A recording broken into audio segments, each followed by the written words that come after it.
be Zoomer time.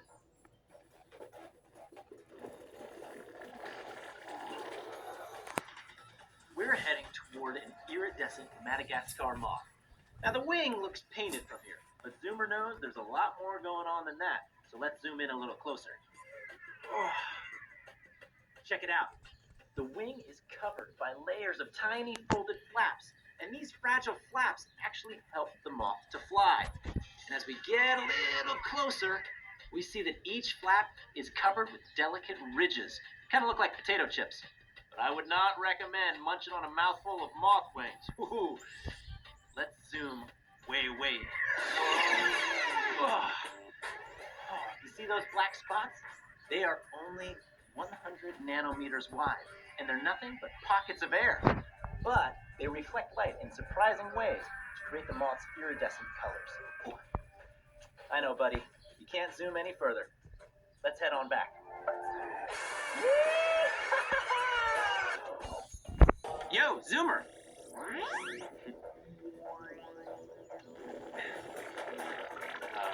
Good to see you, buddy. Ooh, the eye sees us, Zoomer. It's blinking. I hope it doesn't blink on us. We're heading straight for the green speckled iris, which is a muscle that opens and closes the black hole of the pupil that lets more or less light in. Hold on, Zoomer. We're going in.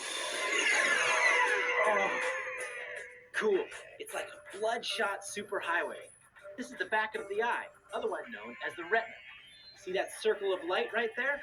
That is the optic nerve, which hooks up the brain with the signals from the eye.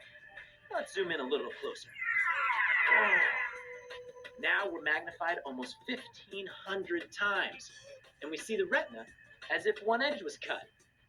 See those cells right there? Those are called rods. No, not hot rods, Zoomer. These rods help us see things in low light. And let's zoom way in. Oh, check out those folds. Those folds are less than 10 nanometers wide, and they add even more surface area for picking up light. I feel like I'm being followed. I know, we're getting too small. Let's zoom on out.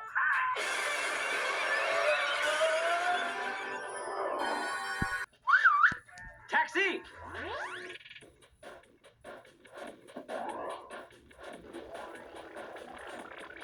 All right, Zoomer, you ready to go? What's that toothpaste smell? You're right, Zoomer. This is a mint leaf. Those veins right there bring sap up into the leaf. And you see those hairs? They help the leaf hold on to its water. And what is with all these bubbles? Well, those are where the mint smell comes from. Whenever a bubble breaks, minty fresh. Let's zoom in a little closer. Ooh. You remember sticky, bumpy, shaky? Well, it is really bumpy here on the leaf's surface. Even though to us, it looks and feels pretty smooth. Now let's zoom a little closer, shall we? Now we're magnified 8,000 times. And inside here, we find the chlorophyll, which makes the leaf green. It's stored in those egg shapes right there. But let's zoom in even closer. Whoa! Wow! It looks like a cave painting down here at the nanoscale. See those striped bands? They are 1 nanometer wide, and this is the heart of the operation, where carbon dioxide is converted into oxygen. Oh, I know, Zoomer. You can't go past the nano size.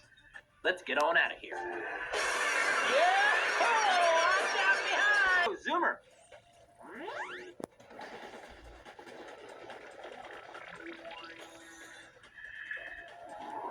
Now, if we're looking for Nano, why are we heading toward a giant clay pot? Hang on tight, and you'll find out.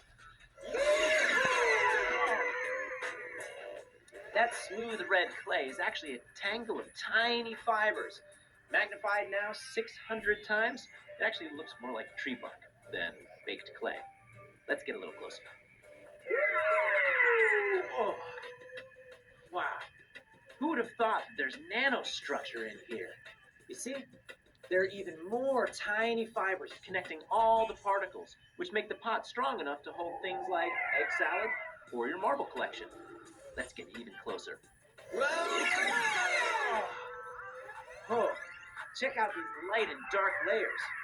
One is water, the other is a mineral, and each layer is only 4 atoms thick. We've never gone this small before. Way to go, buddy.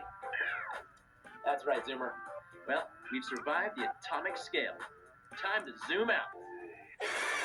Yeah! Wow, how about that? Zoomer took us beyond Nano into the smaller world of atoms.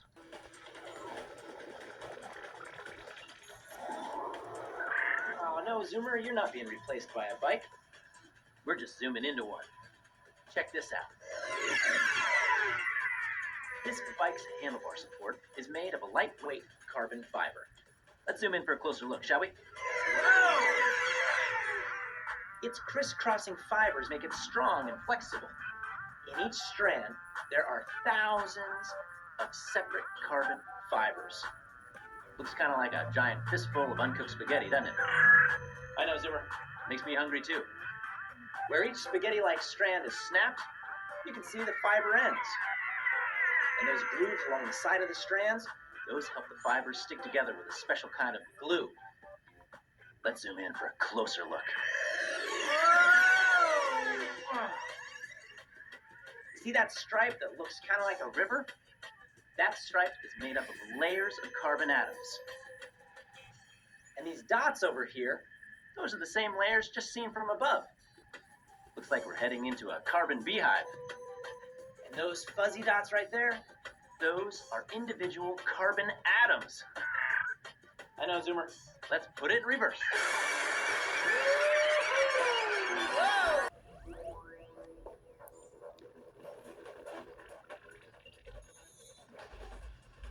Zoomer's gonna take us on a ride into the nano world.